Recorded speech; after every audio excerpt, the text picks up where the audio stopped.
औज़ुबिल्लाहिमिनश्शैतानिर्रजीम बिस्मिल्लाहिर्रहमानिर्रहीम। झटपट किचन में नीलोफर अब्बासी की तरफ से आप तमाम व्यूवर्स को बहुत बहुत अस्सलाम वालेकुम। आज मैं आपके साथ शेयर करने जा रही हूँ क्रीमी कस्टर्ड, जो कि बहुत अच्छा बनता है और इसकी फरमाइश भी आ रही थी। तो मैंने कुछ काम रेडी करके रखे हैं। सबसे पहले आपको दिखाती चलूँ कि ये पतीली में मैंने 1.5 किलो दूध लिया है, कि जो कि मैंने बॉईल करने के लिए, ये नॉर्मल दूध जो डेयरी से आता है वो मैंने 1.5 किलो लेके इसको बॉईल करने के लिए रख दिया, और बल्कि बॉईल हो चुका है। अब आते हैं हम चीज़ों की तरफ। तो ये मैं दिखाऊं आपको कि ये मैंने 1.5 कप लिया था। इसके अंदर ये जेली है, जेली ली थी लाल वाली, जो कि स्ट्रॉबेरी की उसमें फ्लेवर में आती है, ग्रीन भी, लेकिन मैंने इस वक्त लाल ली है। इसका 1.5 कप मैंने लिया था। और 1.5 कप पानी के अंदर जैसे ही पानी में जोश आया, अच्छी तरह से पानी में उबालेगा, आप जेली डाल दीजिएगा और इसको अच्छी तरह से मिला के, अच्छी तरह जब थोड़ा सा ये ठंडी हो जाए तो इसको डीप फ्रीज़र में या ठंडी जगह पे रखें, ताकि बहुत अच्छी तरह से ये जम जाए। अभी ये जमी नहीं है। और कुछ फ्रूट लिया है मैंने, इसके अंदर ग्रेप्स है, बनाना है और एप्पल है। इसके अब आप जितना चाहें ले सकते हो, कोई इसका वो नहीं है इशू। मैंने 3 केले लिए, थोड़े से अंगूर हैं और सेब है, जो कि बारीक बारीक काट के रखें। अच्छा, ये देखें, ये है रफ़ान का कस्टर्ड, जो कि मैं ये और वनीला लेती हूँ। मुझे वनीला का टेस्ट बहुत अच्छा लगता है और हमारे यहाँ सबको यही पसंद है, तो वनीला का कस्टर्ड लिया है।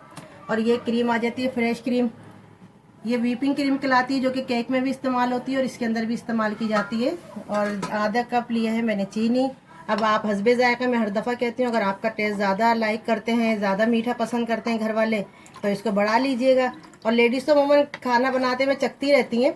और ये 2 यही वाले टेबल स्पून जो है मैंने भर के रफ़ान के कस्टर्ड के लेके इसको मेल्ट करके इसके अंदर पानी में मिला के रख लिया है। अब देखें अच्छी तरह से ये दूध पक गया है, तो मैं इसमें ये डालूंगी तो ये एकदम गाढ़ा हो जाएगा और इसको जल्दी जल्दी चढ़ाना पड़ता है।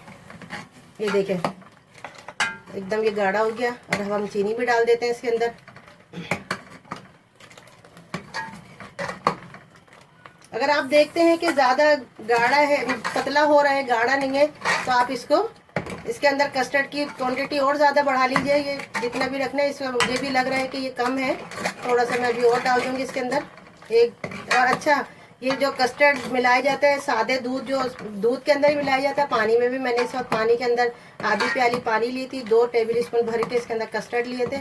अच्छा, ये अभी गर्म भी है, तो इसलिए भी आपको लग रहा है ठंडा होने पर भी जमता है, लेकिन इसके अंदर अभी डलेगा। एक मैं टेबल स्पून और डाल देंगे ताकि ये अच्छी तरह जम जाए। और गाढ़ा होने पे मतलब अच्छा इसका टेक्सचर आएगा, जमेगा जब ये, वरना पतला ही पतला रहेगा इस तरह से। ये देखें, इसकी एक ट्रिक होती है कि जो कि अगर हम सब चीज़ें डाल देंगे तो वो अच्छा नहीं आता। ड्राई फ्रूट भी इसको थोड़ी देर बाद डालेंगे, क्रीम भी डलेगी इसका पहले। इसका ये मुझे लग रहा है अभी मैंने चूल्हा बंद कर दिया था। देखें व्यूअर्स, ये देखिए मैंने इसके अंदर 1 टेबल स्पून और कस्टर्ड लेके उसको मिलाया और देखें अब ये पहले से गाढ़ा हो गया है।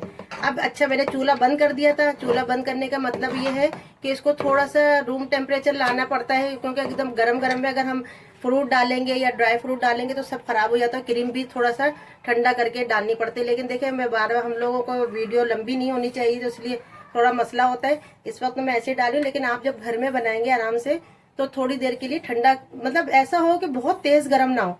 फिर आप उसके अंदर ये क्रीम, मैंने उसमें से 1 प्याली क्रीम निकाली, क्योंकि वो तो 1 लीटर का पैकेट था पूरा, तो ये क्रीम डाल देंगे।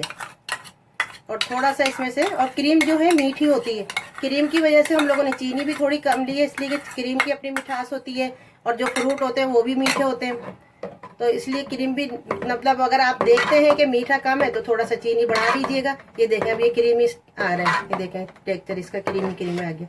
अब इसमें थोड़े से ड्राई फ्रूट, वो थोड़े से फ्रूट में डालूंगी अभी, और थोड़े से ऊपर से गार्निशिंग के लिए रख देंगे। फिर दोबारा रिपीट करें कि मेरे पास 1.5 किलो दूध था, उसको मैंने अच्छी तरह से बॉईल कर लिया। 3 टेबल स्पून इसके अंदर मैंने वनीला कस्टर्ड डाला है, जो कि मैंने सादे पानी के अंदर घोल लिया था, उसको देखें। फिर मैंने थोड़ी सी देर चूल्हा बंद किया, उसके बाद मैंने थोड़ी ये क्रीम डाली, 1 प्याली क्रीम डाली है, थोड़े से फ्रूट डाले।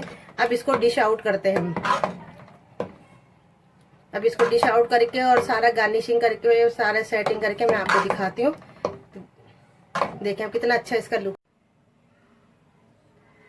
तो ये लीजिए व्यूवर्स, आपके सामने कस्टर्ड कंप्लीट तैयार हो चुका है। अभी ये ठंडा नहीं हुआ है, इसको स्टेप बाय स्टेप जैसे मैंने बताया इस तरह से कीजिएगा। और ये आपको दरमियान में जेली के नीचे एक चीज़ नज़र आ रही होगी ब्राउन ब्राउन, तो मेरे पास ड्राई फ्रूट रखा था कुछ कटा हुआ, तो मैंने इसमें डाल दिया। आप लोग भी अगर हो तो डालिएगा, वरना जैसा भी आपका दिल चाहे। इसको 1.5 किलो दूध था, उसको मैंने अच्छी तरह बॉईल करा, उसमें 3 टेबल स्पून मैंने वनीला कस्टर्ड डाले।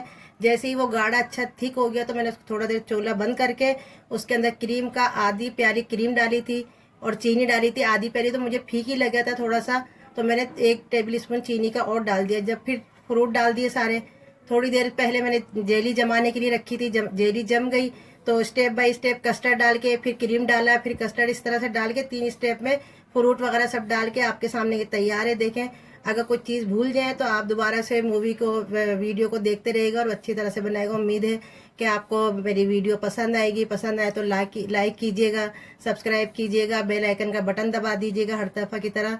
इंशाल्लाह मिलेंगे नेक्स्ट वीडियो के साथ। अल्लाह हाफिज़।